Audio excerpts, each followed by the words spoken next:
Olá, eu sou Thaís Rocha e esse é o Papo de Veterinária, o único canal do YouTube que traz para você as diferentes áreas da medicina veterinária pela ótica de quem trabalha nelas. Nossa convidada de hoje, Monalisa Cadori Gonçalves, é médica veterinária graduada na UDESC, em Santa Catarina. Ela fez mestrado na mesma instituição e doutorado na Universidade Federal do Rio Grande do Sul, além de experiência internacional na Universidade de Cornell, nos Estados Unidos. A área de atuação dela é a neurocirurgia e a cirurgia ortopédica, e ela nos conta como moldou sua carreira para chegar até essas áreas de especialização. Se você quer saber mais sobre a atuação nessa área, não deixe de conferir o papo de hoje. Me siga nas redes sociais, no @canal Papo de Veterinária no Instagram.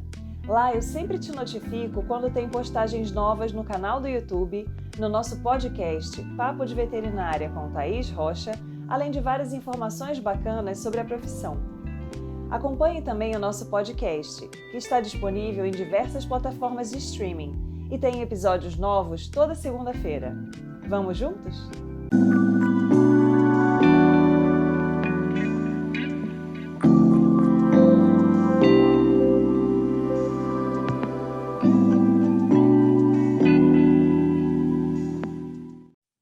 Olá, seja bem-vindo ao Papo de Veterinária. É um grande prazer ter você aqui com a gente hoje. Monalisa Cadori Gonçalves é médica veterinária formada pela Universidade de Santa Catarina.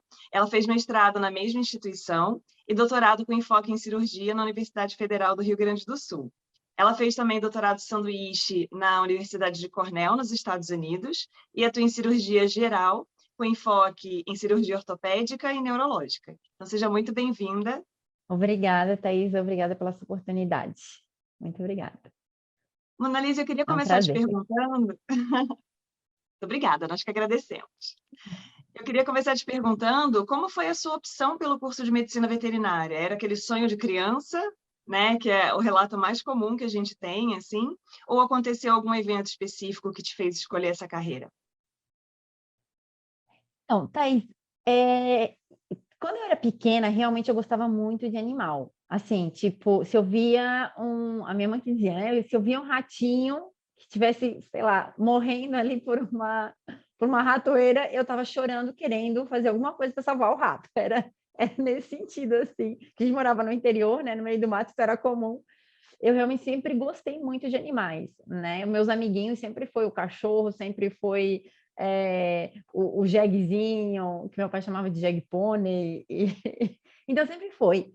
Mas quando eu pensei na profissão, eu tinha uma paixão muito grande por teatro. Então eu sempre participei, né, no colégio. E aí quando eu peguei para, apesar que, né, meu pai dizia, não, faça, né, ele sempre deixou livre, mas ele faça uma faculdade assim que seja mais segura, meu pai dizia. E aí quando eu peguei, né, o da UDESC, lá que tinha teatro, né, que era no meu estado, naquele edital não tinha, porque era no final do ano, né, o vestibular, e não tinha teatro. E eu pensei, ai, já paguei a inscrição.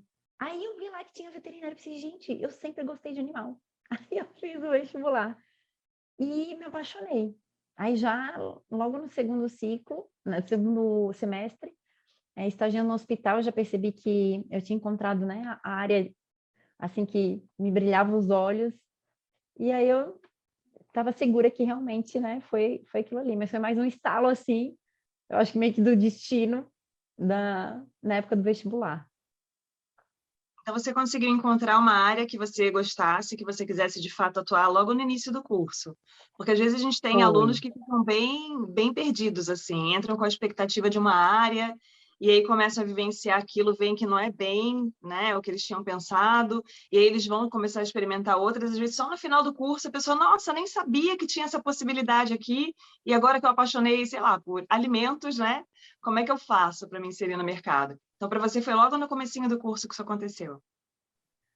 Foi, Thaís, mas eu digo que eu acho que eu tive sorte, assim, de ter oportunidade no estágio, né, me deixarem observar, porque foi bem cedo, né, normalmente a gente não tem esse acesso à parte cirúrgica antes lá do quarto, quinto ciclo. Então, como assim, eu era muito empolgada e eu fazia, acho que amizade fácil, então eu consegui ter essa oportunidade antes e logo me identificar.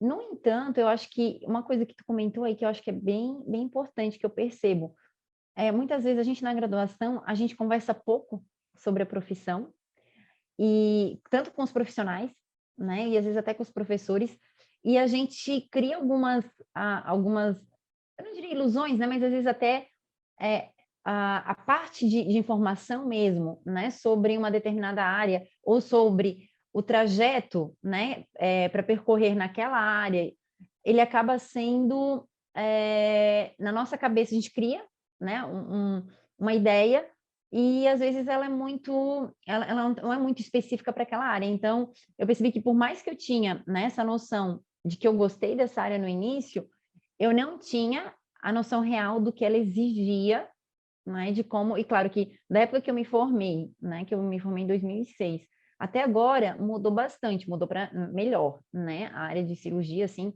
as possibilidades de formação. Então, eu vejo que naquela época, eu teria me beneficiado, né, de ter conversado mais, de ter olhado com ter discutido mais, né, sobre tanto essa área, assim, em relação à formação, como, né, o que é realmente um cirurgião, como é que a gente se torna um bom cirurgião, porque eu acho que até eu perceber algumas coisas, eu podia ter já começado antes, assim, né, eu diria. E eu acho que essa tua colocação foi bem interessante mesmo, porque às vezes a gente demora, né, e às vezes só depois da faculdade a gente descobre aquela área maravilhosa que tinha, né, que a gente se identifica e, e a gente não percebeu, né, antes. Mas nunca é tarde, né, para recomeçar. Com certeza. Sempre existe a oportunidade de chegar, né, no ponto que a gente deseja. Mas você falou uma questão interessante, que eu acho que é a característica pessoal, que às vezes é um fator que determina quais oportunidades você consegue ter, e às vezes um colega que pode ter aquele mesmo desejo não tem aquele acesso, né? Então, essa questão de comunicação, de você mostrar interesse, de você, além de mostrar interesse, quando você está no ambiente, você agregar, também é muito importante. Porque às vezes a gente tem aquele aluno que é super empolgado, mas assim, a pessoa chega no ambiente e perturba, né? Então, aquela empolgação às Thaís, vezes atrapalha a dinâmica do trabalho. E aí a gente tem é, pessoas que têm o perfil que encaixa bem com os setores, né, ou com as áreas específicas, e que acaba abrindo portas. Então, é uma questão, essa questão de relacionamento interpessoal, é bacana que os alunos comecem a ter essa visão, né, essa ideia do que é. E outro ponto que você falou que eu achei bem importante também é essa questão deles, às vezes, não conversarem com os próprios professores, né, ou com profissionais da área, para saber, porque a parte que encanta já é uma conexão imediata, né? Você olha aquilo e fala, nossa, eu quero botar a exato. mão, eu quero fazer isso aqui. Agora, os tropeços, né, as dificuldades, são coisas que nem todo mundo deixa claro, né? Aquele mega outro profissional vai fazer uma palestra falando que é maravilhoso, ele não vai fazer uma palestra falando, olha, gente, meu Deus, você não sabe minha rotina, estou muito cansado, não aguento mais, preciso de férias. Então, assim, Verdade. cria uma certa ilusão, né? Isso reforça um pouco uma ilusão de que É. você vai se formar naquela área, vai trabalhar loucamente naquilo ali, e vai ser tudo, né, estrelas e purpurinas. E a gente sabe que não é bem assim, né? Então, são questões que é bacana a gente chamar a atenção do pessoal. É muito interessante isso, porque a gente geralmente, né, faz aquele desabafo com os amigos, né? A gente não vai fazer realmente, às vezes, com os colegas, né, que a gente não tem intimidade, e como tu falou mesmo, com os próprios alunos, né? Se eles não vierem perguntar, ou se o estudante, né, não for atrás de falar com profissionais da área, às vezes ele pode realmente ter uma visão bem diferente, né, do que é realmente aquela área, porque ele só pega os comentários bons, né? Ele só tem aquela ideia boa e não entende o sacrifício que está por trás, como qualquer área, né? Não, eu acho que não existe nenhuma área que tu busque ser um profissional bom que tu não vai ter ali teus sacrifícios, tuas escolhas, né? Então, realmente, eu acho que isso aí faz todo sentido. E tu comentaste também essa questão da comunicação, eu acho que é uma habilidade que a gente precisa. Tem gente que já vem mais nato, eu acho, né? Consegue, e outras vezes a gente vai desenvolvendo, né? Principalmente por observação. Eu acho que quando a gente observa o ambiente e parte do pressuposto, como eu vou ser útil também? Como é que eu vou estar aqui, né? Como tu falou, poxa, e não vou estar atrapalhando, vou estar simplesmente, vou estar ajudando, né? Então, e eu sempre realmente tive muito isso. Podia ser abrindo uma lâmina, né, de bisturi, podia ser limpando o chão no final da cirurgia, podia ser segurando o animal enquanto o veterinário fosse buscar alguma coisa. Então, e principalmente com esse olhar de não esperar o outro pedir. Então, assim, porque às vezes a pessoa não pede, a pessoa está tão ali que para ela pedir, ela vai ter que levar mais tempo, né? Então, isso em estágio, e colegas mesmo, depois de formada, eu estou ali, eu penso, poxa, como é que eu posso facilitar a vida dessa minha equipe, né? Sendo ela na graduação ou em qualquer momento, como é que eu posso melhorar aqui para todo mundo? E eu acho que estar atento ao que a gente está fazendo facilita muito isso, porque eu já vou com aquele pressuposto, beleza, qual é o próximo passo? Como é que, né, como é que eu torno isso aqui melhor? E é uma habilidade que a gente vai desenvolvendo, né, que eu percebo que hoje, na minha época, a gente tinha essa questão do celular, né? Tipo, foi no mestrado eu comecei a ter celular. Quanto mais esses smartphones que pegam internet. A internet, na minha época da faculdade, quem tinha ligada no telefone, na rede telefônica, era rico, porque não era, né, não é como é hoje. Então, é muito fácil de se distrair hoje. Realmente, essa comunicação, ela depende de algumas percepções, né, do ambiente e de uma vontade, realmente, de lutar contra essas distrações e focar no objetivo, né? Então, acho que, independentemente da área, aproveitar essa oportunidade não só para ajudar, mas também para aprender. Então, e eu sempre tive isso muito comigo.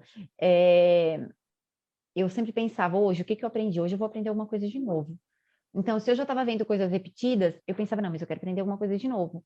Nem que seja no final, né, daquele momento, quando a pessoa já, né, o profissional já saiu daquela parte né, de estar concentrado, eu perguntava alguma coisa que eu sabia, né, que eu não sabia, eu não tinha entendido, porque eu queria sair dali com algo novo. E eu tinha, inclusive, né, meus caderninhos, sempre. O que eu aprendi hoje de novo? Para eu não esquecer, para eu estudar depois. Então, eu acho que realmente tem a parte de a gente ter essa habilidade, mas tem também a capacidade, a gente tem a capacidade de desenvolvê-la, né? É só que eu acho que é querer e observar. Sim. E aí, pensando nas oportunidades que a gente tem para desenvolver habilidades, né? Vamos falar especificamente da cirurgia. Ao longo da graduação, o que você considera que foi bacana você ter como experiência? Quais são aquelas que talvez, né, não tivessem um impacto tão grande assim? Como é que foram as suas escolhas para conseguir vivenciar mais essa área durante a graduação? Thaís, eu busquei, né, quando eu descobri, assim, né, que me encheu os olhos a cirurgia, eu abri o leque e disse, beleza, sendo cirurgia eu não vou, eu vou tentar tá sempre presente. Então, muitas vezes, por exemplo, final de semana, ou quando tinha um professor ou um veterinário que ia fazer um atendimento, podia ser em grandes animais, podia ser em ruminantes, eu ia junto porque eu queria ir aprendendo, né? E eu acho que essa vivência na prática, ela é muito importante. Então, eu acho que isso me ajudou, porque muitas coisas, às vezes, que eu via em grandes, já me ajudava a raciocinar, por exemplo, para pequenos, né? E na época eu não tinha definido o que se era com pequenos ou grandes que eu gostaria de, eu só me encantei realmente por aquele corte, né, e costura ali, o incisar e suturar, e a habilidade realmente, né, a possibilidade de melhorar a vida do animal né, com essa parte. E eu acho que essa questão, então, de aproveitar muito a parte prática, mas eu vou juntar aqui também o que eu fui percebendo depois no doutorado, que eu acho que faltou na minha graduação, então eu acho que é legal eu colocar que, tipo, se eu tivesse feito isso possivelmente na graduação, eu acho que eu teria já chegado no doutorado, por exemplo, já diferente, que é a parte do estudo teórico. Eu não tinha a rotina de estudar pela literatura de referência. Eu passei a graduação muito ainda com aquela questão, o professor cobra a apostila, o professor cobra o xerox, o professor cobra o slide. Eu era muito imatura nesse sentido. E aí vem de novo aquela questão de a gente conversar pouco com os professores, né? Aí, eu estou tirando nota boa, então deve, né? Não sou a pior aluna da turma, tá tudo certo. E, na verdade, não, né? Porque a gente, numa aula teórica, ou mesmo na prática, a gente acredita que entendeu, mas tem muita percepção do momento e muitas vezes o cérebro ele está prestando atenção às vezes num movimento e não está prestando em outro. Então, em cirurgia tem muito disso. São muitos fatores juntos. Então, quando a gente está observando ou até ouvindo uma palestra sobre cirurgia, é um fator que a gente consegue prestar atenção. E na cirurgia é muita coisa ao mesmo, tipo, que está ali em movimento, que a gente tem que perceber ao mesmo tempo, que a gente tem que raciocinar ao mesmo tempo. E isso a gente só consegue parar e observar esses fatores, Thaís, quando a gente está lendo uma boa literatura. Porque daí, naquele autor, né, que ele já está há anos de experiência, ele coloca, ó, cuide com isso, observe aquilo, evite aquele outro. E, geralmente, quando ele explica, a gente acaba gravando. Então, só que eu fui perceber isso mais no doutorado, né? Porque eu tive ótimos, na graduação também tive ótimos professores, mas eu não tive aquela iniciativa de ir além, né? Eu gostava da área, achava que entendia tudo, e essa é a questão, né? Quando a gente sabe pouco, a gente acha que entende tudo, porque a gente sabe tão pouco. Aí depois, no doutorado, quando eu tive uns apertos, assim, como? Por que isso? Começava a me perguntar os porquês, e aí eu via que estava faltando realmente um fundamento. E aí mudou bastante a minha carreira, eu diria, porque mesmo na graduação, e entre graduação, mestrado e antes do doutorado, eu fiz uns estágios muito bons, né? Eu diria assim que eu tive oportunidades ímpares em termos, né, dos colegas, em termos na época, o que era que a cirurgia, né, no Brasil, que a gente não tinha tomografia, ressonância, então era bem mais limitado na época. Então eu pude ir para fora e ter oportunidade lá fora. Só que, de novo, eu teria aproveitado muito mais se eu tivesse a consciência de que o estudo ele não consegue ser substituído por nada, né? Ele realmente precisa ser um estudo com bastante atenção. Então, acho que para buscar a carreira de cirurgia, acredito que outros também, mas na cirurgia isso faz toda a diferença, né? E inclusive já na época do doutorado e hoje, qualquer cirurgia, qualquer dúvida que eu tenha, ela não vai só para o livro de cirurgia. Entende, Thaís? Ela vai muito para o livro de anatomia, ela vai muito para o livro de diagnóstico por imagem. Eu digo livro porque geralmente é a literatura básica. Depois a gente sempre passa, né, para artigos atuais, né, para atualizar, às vezes, né, aquela edição do livro que não está, né, no seu formato, né, já passou alguns anos, mas a gente, pensando no grosso, no fundamento, então, seja na histologia, seja na fisiologia, na anatomia, no diagnóstico por imagem, na própria clínica, né? Não tem como um cirurgião ser um bom cirurgião se ele não for um bom clínico, entende? É natural que às vezes a gente pense, poxa, mas eu não sei tanta coisa de clínica, assim, né? De outras, porque a gente foca muito na cirurgia, mas é preciso todo paciente eu abrir o leque e pensar, beleza, além da cirurgia, o que esse paciente tem, né? Não é o fígado, não é o fêmur, é o paciente. E isso exige da gente bastante estudo e um estudo muito consciente de que o resultado daquele procedimento ele vai sim depender da percepção que eu tenho do paciente como um todo. E isso exige muita dedicação, muito estudo. Eu acho que isso, assim, quando eu percebi isso, mudou muito eu diria, o meu caminhar na cirurgia, né? E também a parte, no doutorado eu tive a oportunidade de trabalhar muito com os cadáveres, né, da patologia. Então, eu vivia lá na patologia, esperando a aula da graduação terminar, para pegar qualquer peça ali, que eram as cirurgias que ia ter, né, na semana, para eu estudar anatomia, para eu estudar o acesso. Então, às vezes, eles me davam só a cabeça, sem a língua, sem nada. Não, eu só quero o conduto auditivo. Não, hoje eu só quero só o fêmur mesmo, me dá aí, ó. Entende? Então, às vezes, eu já professor, se puder só guardar isso daqui. Então, eu acho que isso também ajudou bastante, né, na minha carreira, eu olhar essa questão, aproveitar, né, essas partes práticas, estudar e também treinar com o material que estava disponível no momento.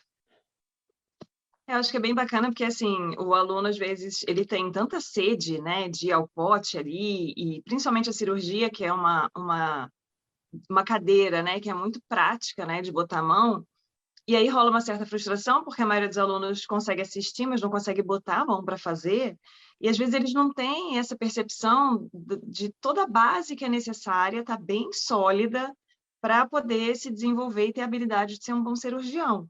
E da oportunidade de treinar em cadáver, de ir na patologia pegar peça, que são questões que, às vezes, assim, a gente, durante a graduação, né, você vai treinar sutura em bastidor, em tecido, em esponja, né, sei lá, numa coxa de frango. Hoje em dia a carne está tão cara que eu acho que ninguém usa mais um pedaço de carne, nada que seja comestível para Manga, às vezes eu faço treinar, com manga, com os né? alunos.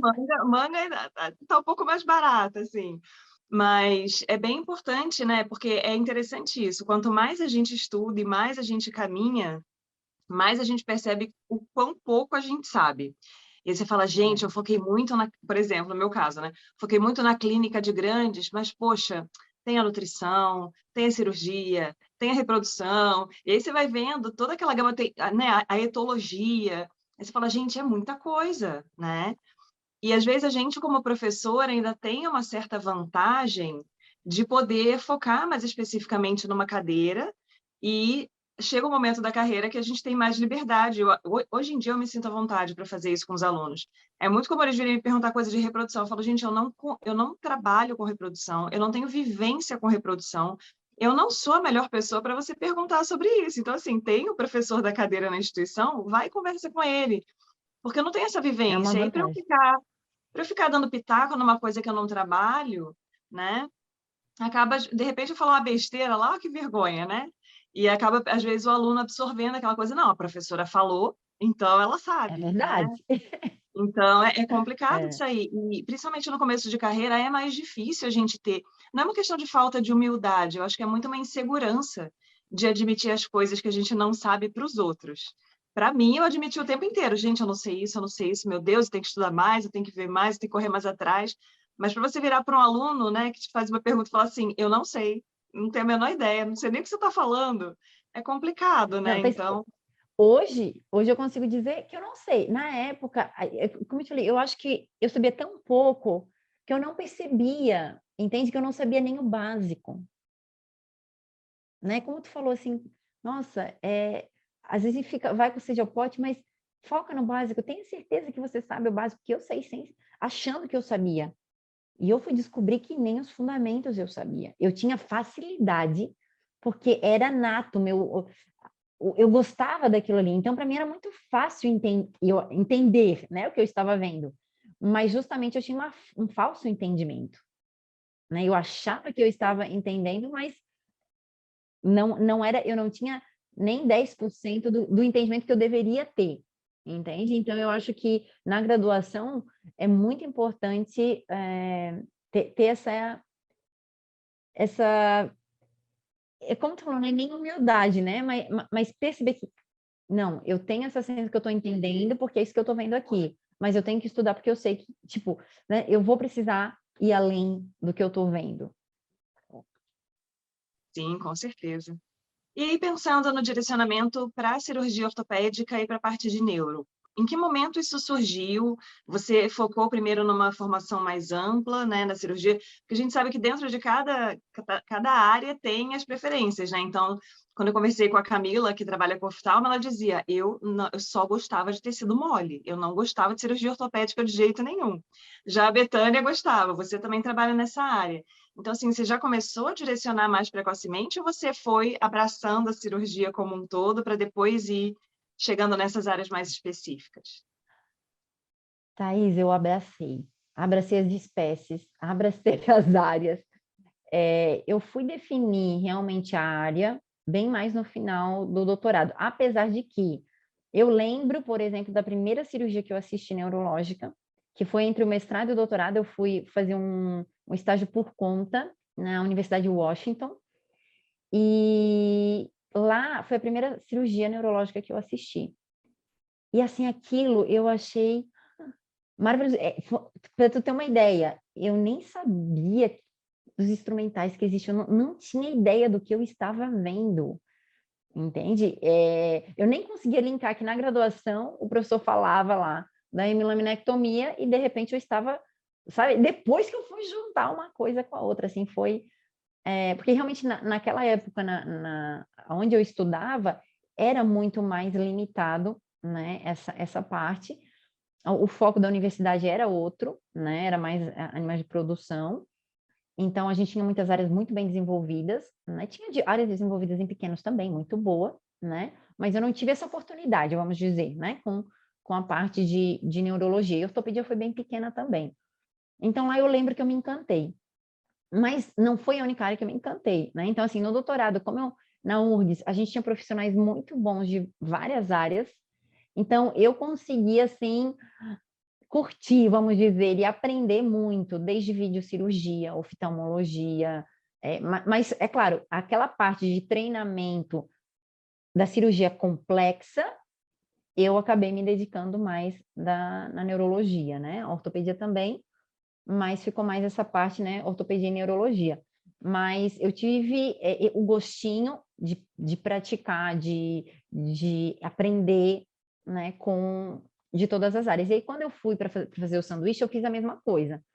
Eu busquei fazer rodízio. Então, na oncologia, na oftalmologia, na ortopedia, na neuro, eu tentei justamente passear, porque é uma coisa que eu percebi, assim, eu pensava comigo, eu refletia comigo, e depois eu percebia que fazia sentido. Primeiro, eu entender essa questão do paciente, né? Claro que eu já tinha curiosidade das outras áreas, né? Porque o fato de eu ter gostado da neuro não quer dizer que eu não podia gostar mais de outra área, né? Então eu realmente era curiosa, eu quero saber o que eu gosto. Naturalmente eu gostei né, de todas, mas eu vi essa identificação, né, com essa parte mais do delicado do neuro, e ao mesmo tempo eu pude aprender técnicas que às vezes é usado mais numa área que a outra não usa tanto, né? Às vezes até de instrumental, e os próprios professores ou os veterinários, né, os cirurgiões que fazem, eles têm algumas técnicas, algumas habilidades que sempre acrescentam, né, na outra área. Então, eu acabei aprendendo muito, porque eu dei essa passeada assim bem com bastante dedicação, né, nessas outras áreas. Então, eu acho que foi mais para o final mesmo, né? E me ajudou muito, porque hoje eu vejo que muitos colegas, né, que já decidem logo cedo, eles não passam tanto tempo pela cirurgia geral. Eles não passam, por exemplo, vão para a neuro, às vezes nem vai pela ortopedia.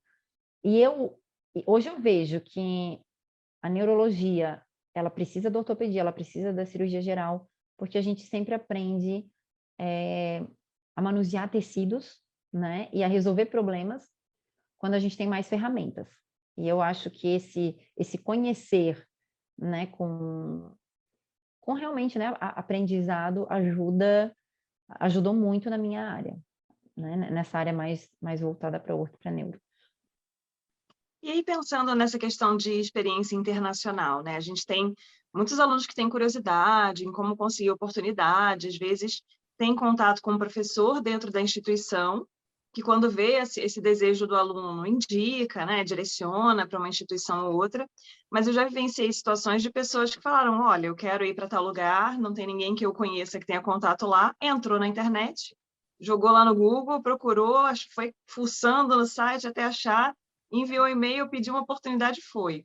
Como é que foram as suas experiências internacionais nesse sentido? Você foi com indicação? Você foi por conta própria? Exato. Como é que você selecionou, né, a instituição? Porque a gente sabe que tem muita opção, né? Tem, Thaís, foi exatamente o exemplo que tu deu. Eu nunca conhecia ninguém nas instituições. Eu ia na internet, via as universidades, via lá as carinhas, nome, e-mail, e mandava e-mail. Então, assim, e é interessante porque, claro que eu acho que a gente precisa ser realista, né? Eu tinha estudado o segundo grau, né, 2 anos do meu segundo grau nos Estados Unidos, num colégio interno. Então, eu não tinha dificuldade com o inglês. Então, isso é um fator determinante para se a gente vai para um país, né, de língua inglesa. Então, naturalmente, se buscar, né, onde fala português, né, ou espanhol, enfim, né, dependendo né, da habilidade aí, né, com línguas, aí, naturalmente, né, não tem essa exigência, né, do falar inglês, mas eu acho que isso é um fator, né, que foi fundamental para eu conseguir fazer isso. Até porque o que acontecia, Thaís? Meu estágio final também, né, quando eu fui para a Inglaterra, que aí eu fui fazer com cirurgia de equinos, justamente porque na minha faculdade a gente não acompanhava, não tinha essa rotina, né, e eu pensei, mas tem equinos, como é que é? Né, eu foi bem assim, foi mandando os e-mails, só que o que acontecia? Praticamente todos me davam 15 dias de estágio. Aí volta aquela nossa conversa do início. Tu mostrar que tu vale a pena a oportunidade. Entende? Que tu é merecedora daquela oportunidade. Isso aqui é um detalhe também que eles davam esse pouquinho de tempo, era porque eles tinham muito medo de que a pessoa não falasse inglês e ficasse ali, né, só ocupando espaço e não aproveitando, né? Então, é por isso que eu acho que essa parte do inglês realmente foi fundamental. E quando a gente fala assim, né, do veterinário, que o inglês é fundamental, com certeza, pelo menos a leitura, né? Porque mesmo os pesquisadores brasileiros vão estar publicando muito em revistas que também são brasileiras, mas são em inglês, né? Porque tem um alcance maior. Então, a gente precisa, se a gente quer estar atualizado, a gente vai precisar, sim, saber ler, né, inglês. E se a pessoa quiser, né, se o estudante quiser fazer um estágio fora, ele vai precisar entender o inglês falado, né? No caso fora, onde se fala inglês, né? Então, ele vai precisar saber ouvir aquela língua e também se comunicar um pouco, né? Porque mostra, né, a comunicação também ela é importante para a gente conseguir passar a mensagem, né? Conseguir trocar, não é só ouvir, né? Então, eu acho que isso, assim, foi bem determinante, muito mais do que... Porque para a questão de quem indica, eu realmente não tive. Era só, às vezes eu mandava e-mail, assim, tipo, eu via lá quem era residente. Eu perguntava, quem são os professores acessíveis aí? Quem é o professor da área tal, não sei o quê. Como é que eu mando? E eu mandei, assim, é aquela coisa engraçada, porque a gente lembra dos sims, a gente não lembra dos não, né? Então, eu pensava, não, se eu não tentar, eu já tenho. Eu vou tentar. E como realmente eu busquei fora, como eu falei, assim, na minha época, no Brasil a gente era muito mais limitado na veterinária do que é hoje. Então, hoje aqui a gente, né, em cada estado tem profissionais, assim, que estão, né, em nível internacional, de primeiro mundo, a gente tem. Na minha época, o próprio cliente, o próprio tutor, né, do paciente, do animal, ele tinha certas restrições, certas limitações que hoje, né, seja cultural, seja financeira, hoje a gente já é outro cenário. Então, naturalmente, hoje a gente consegue oferecer serviços que antes a gente não conseguia. Então, na minha época de graduação, eu realmente sentia essa necessidade, além de que eu não queria perder o inglês, né? Então, para mim, era uma oportunidade de praticar, e aí eu busquei. Mas eu não, mas foi bem assim mesmo, foi mandando e-mail e meu pai dizia, mas tu vai só com 15 dias, tu vai gastar todo esse dinheiro. E eu economizava muito, assim, eu trabalhava durante a faculdade, né? Eu trabalhei no CCAA, então eu economizava muito, era muito sacrifício, porque eu sabia que eu queria fazer uns estágios diferenciados, né? Então, enquanto meus colegas, tipo, almoçavam na universidade, porque a gente não tinha RU, não tinha restaurante universitário, enquanto meus colegas almoçavam lá, enquanto eles andavam de ônibus, enquanto eles moravam num apart hotel bonitinho, tava eu lá com a bicicleta, indo para a faculdade, voltando. Muitas vezes eu botava uma capa, ainda mais em Lages que era frio, eu botava uma capa que ela era impermeável, e eu botava o gorro e às vezes pegava chuva. Eu botava ela por cima da minha mochilinha e ia, né? Eu sei, assim, os meus colegas diziam, Mona, tu tinha uns apelidos meio engraçados, assim, porque tu tava com a tua bicicleta, mas era a minha forma de, todo mês, guardar aquele tantinho para eu poder viajar, fazer um estágio bom, né? E aí, então eu tinha isso, assim, né? Eu comia em casa, eu fazia o meu almoço, deixava, congelava, era aquele, o feijãozinho congelado, então teve tudo isso, assim, que hoje eu digo, entende? Isso foi, é fundamental, esses pequenos planejamentos, esses pequenos sacrifícios, para realmente quem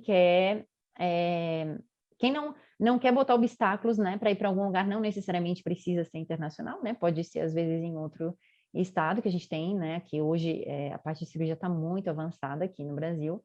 Então, a gente tem essa facilidade, mas com certeza a cultura internacional ela abre a nossa mente, entende? Eu acho que a gente tem a cultura brasileira, e quando a gente vai para fora, tanto na veterinária quanto como ser humano mesmo, a gente acorda para algumas coisas, né? Então, desde pequenos detalhes, a educação de deixar uma pessoa, por exemplo, pedestre, então lá o carro para tu ir, então aquela educação, a forma de estudar, por exemplo, também eu aprendi bem diferente a forma de raciocínio clínico cirúrgico, né, nos meus estágios, então outro, é diferente, não que não tenha, né, isso aqui, mas não é a nossa, as nossas universidades ainda poucas, eu acho que tem essa parte de raciocínio voltado para o objetivo de resolver o problema, entende? A gente tem muito, eu acho, ainda um pouco o estudo para seguindo um roteiro que não é o roteiro do paciente, entende? É o roteiro da doença, né? Mas quando o paciente chega, eu não sei qual é a doença que ele tem. Então, o raciocínio tem que ser de acordo com o paciente e não de acordo com a doença. E a gente ainda estuda de acordo com a doença. Então, essa parte eu aprendi muito fora, porque lá é básico, né? E pelo raciocínio clínico mesmo do paciente. Então, assim, eu realmente acho que né, vale a pena.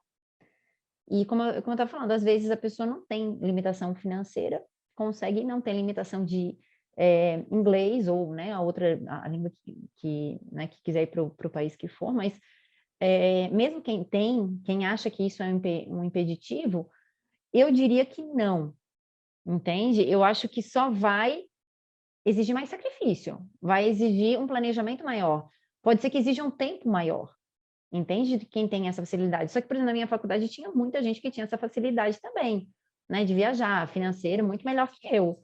Mas não tinha esse...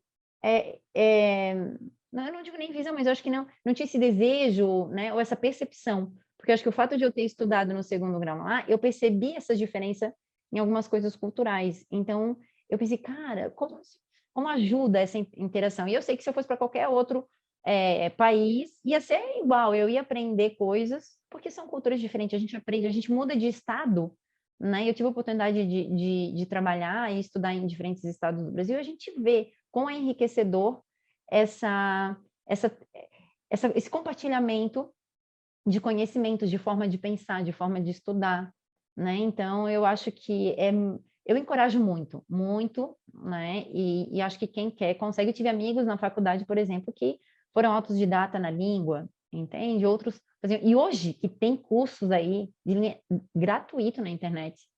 Na nossa época, na nossa época, a gente não tinha nem os PDF na época de graduação, então você imagina, né? Hoje realmente, assim, a pessoa que quer, se ela focar, sair um pouco do distrator, né?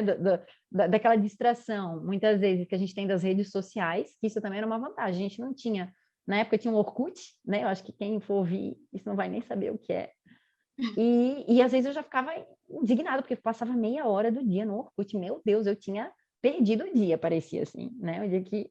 Porque eu já achava, né, já tinha aquela sensação de que era um tempo que na minha graduação eu não deveria estar focando tanto, né? Não que eu acho que a rede social hoje ela tem também, né, um mecanismo muito grande aí de aprendizado e né, de realmente fazer aí esses contatos, né? Então, essa é outra coisa, é muito mais fácil hoje fazer contatos, mas a gente tem que saber escolher, né? A gente tem que saber escolher onde que coloca atenção, porque às vezes o nosso desejo, a nossa vontade, a nossa carreira, ela vai depender sim de sacrifício. Às vezes não, né? Eu acho que toda carreira depende. A de cirurgia, com certeza.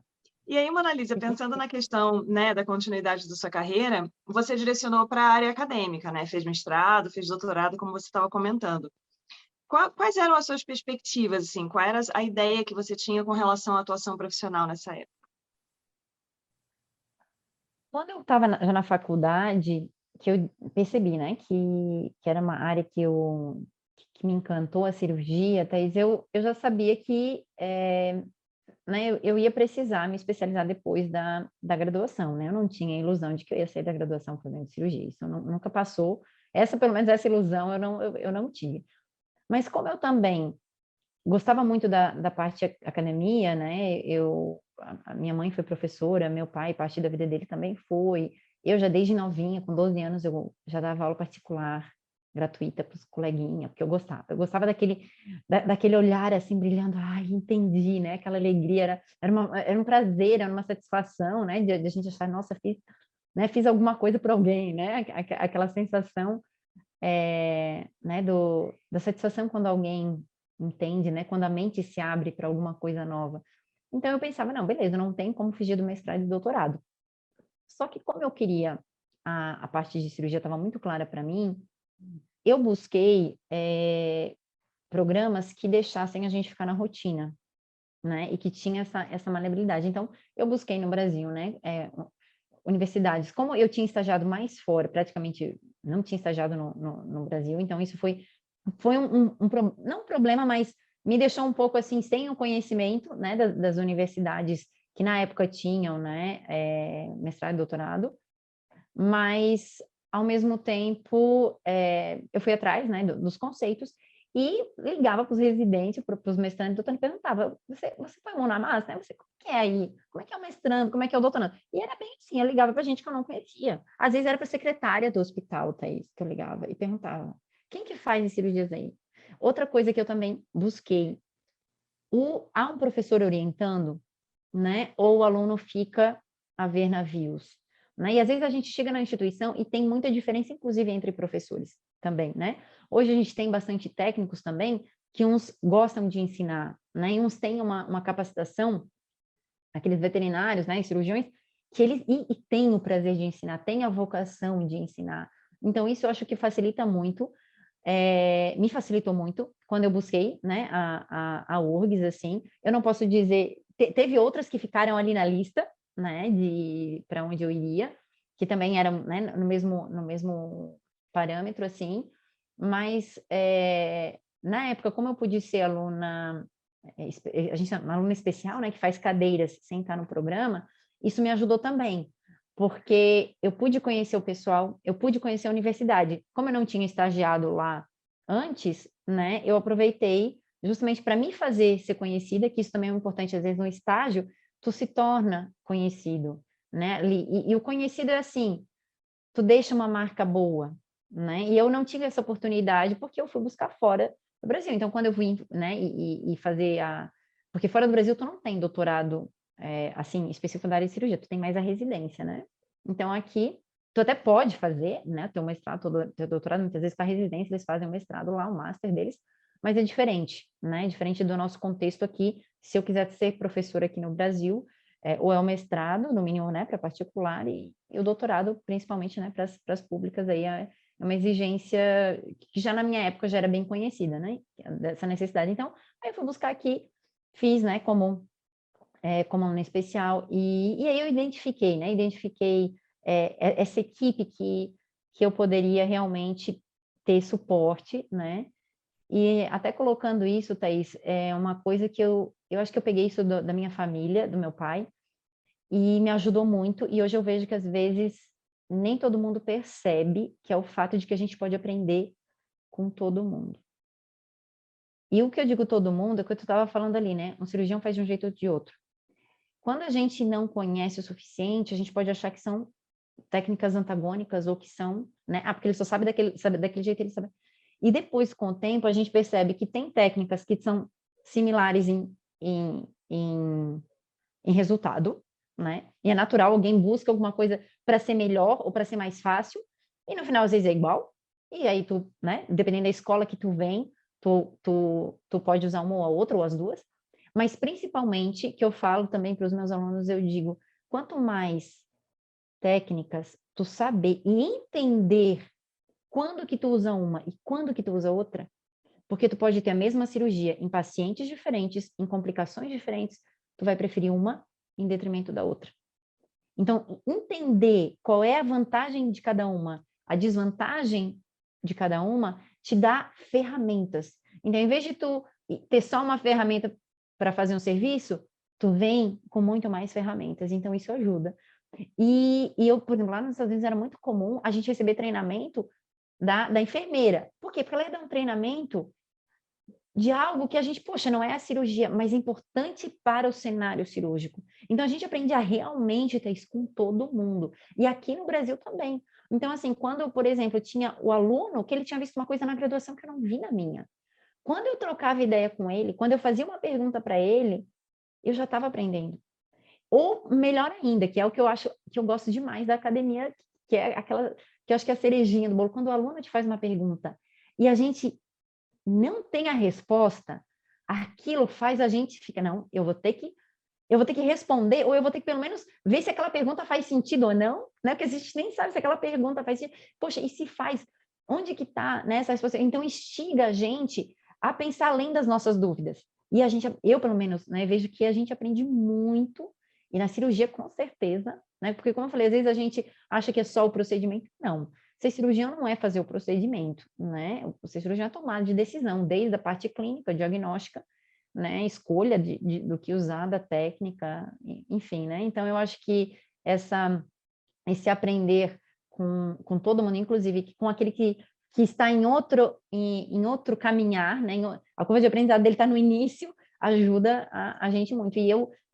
Por exemplo, na URGS eu tive esse prazer, assim, foi uma experiência de vida maravilhosa, mudou, né? No meu mestrado também, né? Porque eu aprendi a raciocinar também essa questão, né, de detalhes. Então, eu acho, assim, que eu sou muito abençoada, muito sortuda por todos os lugares que eu caminhei, porque eu vejo o quanto isso me ajudou a me tornar mais próximo daquilo que eu desejo, né? Eu comentei, eu queria estar muito mais próximo do meu, né, daquilo que eu almejo, mas eu percebo que todos esses lugares fizeram assim, eu dar um salto muito grande pelas pessoas, né, que estavam lá, que me ajudaram, que me perguntaram, que me apertaram, né? Aquele professor que apertou, que disse, tu sabe pouco para o que tu deveria saber, né? Aquela coisa assim que aquela nota baixa que tu não espera porque tu acha que tu fez, né? Tu te dedicou, só que não estava suficiente, eu não fui pelo caminho certo, né? Então, isso tudo assim para mim, no doutorado, foi muito engrandecedor, assim, foi maravilhoso. E naturalmente, né? Eu sempre buscando, né, outras experiências fora e tal, e depois hoje, assim, eu vejo que a gente tem muita oportunidade, né, de aprender, e para quem quer, né, seja a carreira cirúrgica, que não depende de um doutorado, né, mas aqui no Brasil, por exemplo, diferente, né, tá lá nos Estados Unidos, tu faz 1 ano de internato e 3 anos de residência, então são 4 anos para tu depois fazer a prova do colégio. A gente já tem colégio de cirurgia aqui no Brasil, né? O que é muito legal. Né? Ele não é recente, mas ele está tendo provas mais agora, né? Assim, então o pessoal ainda está começando a conhecer. Tem também, né, das outras áreas, mas o de cirurgia, assim, ele tá oportunizando, né, que a gente também veja, tá, em que patamar que eu tô, né? E lá fora são 4 anos. Então, aqui, se a gente pensar numa residência, seriam só 2 anos. E acaba que o primeiro ano, geralmente, né, é generalista, e o segundo ano é que tu foca um pouco mais. Só que é pouco. Não adianta a gente se iludir, tá? Isso, para quem quer ser cirurgião, é pouco. Naturalmente, se a pessoa depois for trabalhar com uma equipe maior, for continuar fazendo cursos, né, ela vai alcançando. Entende? Porque a gente pensa, é como eu estava falando, não existe só um caminho. Existem vários caminhos para o mesmo local, né? Se a gente for de um ponto A para um ponto B numa cidade, quantos caminhos estão? Um vai estar mais congestionado, né? Vai ser aquela residência mais difícil de entrar. O outro vai ser mais demorado, né? Um é mais inseguro, outro é mais seguro. Um a gente erra o caminho e volta. Então, eu acho que, para mim, nesse sentido assim de que, né, às vezes a gente eu vou fazer o doutorado na área de cirurgia, hoje muitos fazem por causa justamente de botar a mão na massa, ter aquela orientação para realmente ser um cirurgião mais qualificado. E eu busquei isso no meu doutorado, entende? Então não foi assim, não, eu quero dar aula e eu quero só o diploma, não. Isso foi algo que eu defini muito no início, né? Que eu também falo para os alunos, olha, pense no que você quer daqui a 1 ano, daqui a 2, daqui a 5, daqui a 10. às vezes você não tem tanta certeza, às vezes lá na frente você vai ter que reavaliar aí, né, o que você quer. Mas quando eu pensei, eu realmente pensava, tá, beleza, eu quero estar na academia, mas eu também quero ser uma boa cirurgiã, né? Porque às vezes, infelizmente hoje, não tem essa exigência, né, de rotina, muitas vezes em toda a instituição, né? Que é uma pena. Às vezes a gente, o próprio aluno, né, perde às vezes a oportunidade de estar aprendendo aí por diferentes fatores, né, nas nossas instituições brasileiras, que é bem diferente de lá fora. Né? Lá fora vai ter aquele professor que ele fica 80% na rotina hospitalar, 10% na aula, ou 20% na aula, o outro fica 70% na pesquisa e 30% só na aula. Então, a gente tem uma utilização melhor do profissional de acordo com as habilidades dele, do professor, né? E aqui a gente ainda não vê isso, a gente acha que, né, tomara que caminhe para a gente aproveitar o melhor de cada, né, de cada pessoa e o que ele tem a oferecer. E a gente, nessa questão da academia, né, do doutorado, às vezes para a academia a gente acaba não sendo tão exigido, né? Que tenha essa rotina, que tenha essa habilidade prática, né? A gente tem a prova para entrar numa universidade, mas ela não é a prova prática, por exemplo, de cirurgia. Lá nos Estados Unidos, se tu não passar na prova do colégio, tu nem manda o teu currículo para a universidade, porque eles não vão te aceitar, né? Aí é a área de cirurgia, outras áreas é diferente, né? E aqui não. Aqui vai ser a publicação, né? Vai ser tu ter dado aula ou não, vai ser... E, então, assim, né? Olhando a cirurgia para a academia, eu acho que a gente ainda está um pouquinho, assim... não em todas as instituições, é claro, a gente tem instituições aqui brasileiras, né? Maravilhosas, né? Estão bem desenvolvidas, mas eu acho que a gente ainda tem muitas instituições caminhando, assim, em passos bem lentinhos, para a gente entender que essa rotina é muito importante, né, para o estudante, até mesmo para os pesquisadores da instituição. Porque eu sempre penso, se na instituição de ensino, de pesquisa, de extensão, tu não tiver os melhores, né, os procedimentos, né, mais complexos sendo feitos, tá meio estranho, né, porque a gente que está formando os veterinários, a gente que, né, a instituição, né, de ensino, o próprio nome já diz, instituição de ensino, e na verdade, né, não consegue estar ensinando o que está, né, o que seria atual, o que seria, né, mais complexo. Aí, por isso que eu acho que nessa questão assim de doutorado, quem quer para a academia e achar, né, que a cirurgia é secundária, né, teria que avaliar, tá, eu vou precisar da rotina ou não. No meu caso, eu sempre gostei da rotina cirúrgica. Então, independentemente das exigências, eu fiz além, entende? Eu busquei além. Então, eu não fiquei esperando, não, eu só tenho que cumprir essa carga horária do meu projeto, só tenho que não sei o que, não. Eu aproveitava cada momento do meu doutorado, Thaís. Eles me chamavam, tinha uns que me chamavam o rato da patologia, né, porque eu estava lá, urubu da patologia, porque eu estava lá sempre pegando o resto do resto, ou o rato do hospital, porque tinha dia que uma pessoa estava saindo, tipo, 9 da noite, eu estava entrando, porque eu ia lá estudar de novo, ia ver, né, os pacientes. Então tinha bastante... eu busquei justamente no doutorado essa parte também de cirurgia que eu não tive, que eu não teria, né, por outros caminhos aqui no Brasil. Isso que você falou é bem importante, porque, assim, a pós-graduação tem muitas características diferentes também, dependendo da instituição. Então, se a pessoa deseja uma vivência prática, ela realmente precisa estar atenta se o lugar para onde ela vai oferece isso. Porque tem lugares que você vai trabalhar única especificamente no seu projeto e em projetos da linha de pesquisa do seu orientador. Então, por exemplo, se você escolhe um orientador que trabalha com ortopedia, mas você quer também ter uma vivência com tecidos moles, talvez você não tenha essa oportunidade de botar a mão. Porque o professor de outra área tem os próprios orientados que vão estar ali naquela rotina. E existe realmente essa questão, né, de a gente tem uma concepção muito errada do que a pós-graduação traz para a gente em termos de formação. Eu conheço, infelizmente, pessoas que fizeram pós-graduação na cirurgia e não operaram nenhum animal, e não tem o título, mas não tem a rotina, não tem a vivência, não tem a prática. Então, assim, é uma separação que existe, né, entre o papel e a realidade, né, do que aquela pessoa pode oferecer.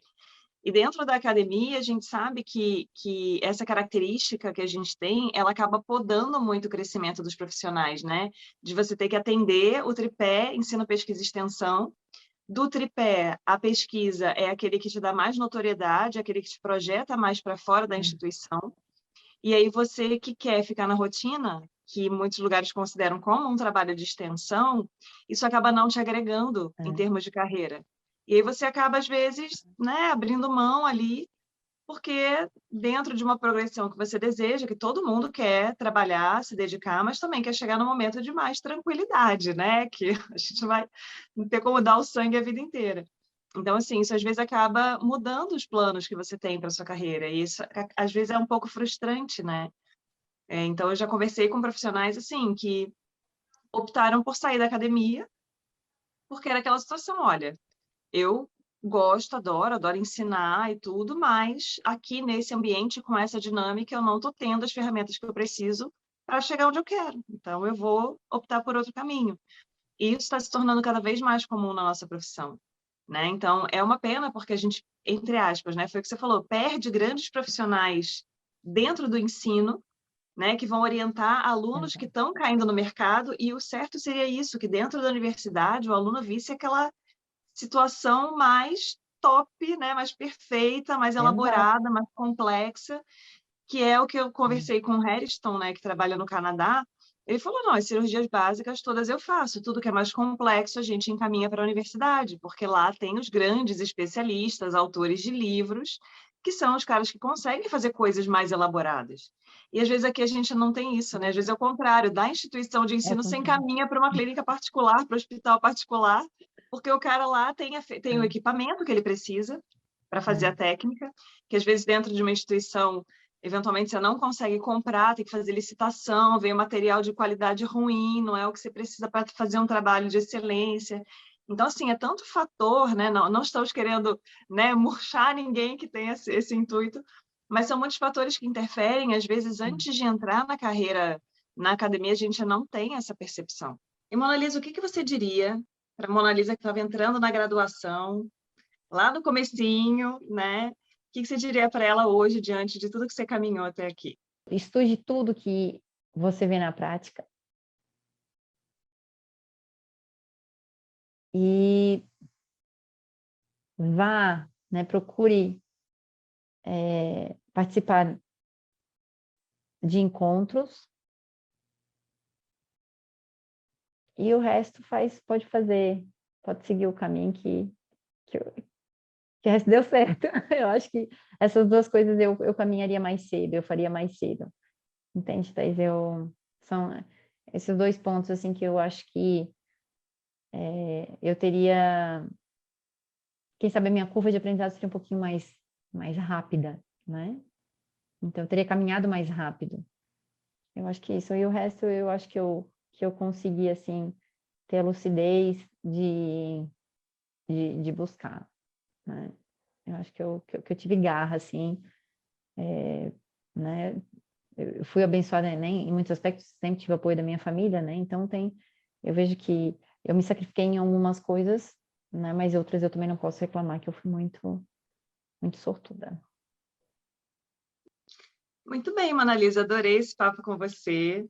Acho que você trouxe várias contribuições muito importantes, né? Eu acho que esses aspectos que a gente discute relacionados à carreira, perspectiva, questões que às vezes a gente tem uma ideia e quando chega na hora da prática é um pouco diferente. Então, acho que é importante a gente não engessar os nossos planos, né? Porque a qualquer momento pode surgir algo que talvez, né, esteja mais de acordo com aquilo que você deseja. Mas adorei, Mona Lisa, muito obrigada. Vamos pedir para o pessoal que está assistindo curtir o vídeo, se inscrever no canal, fazer comentários, apertar o sininho das notificações. E na próxima semana a gente volta com outro médico veterinário falando sobre a sua área de atuação. Até lá! Até! Obrigada!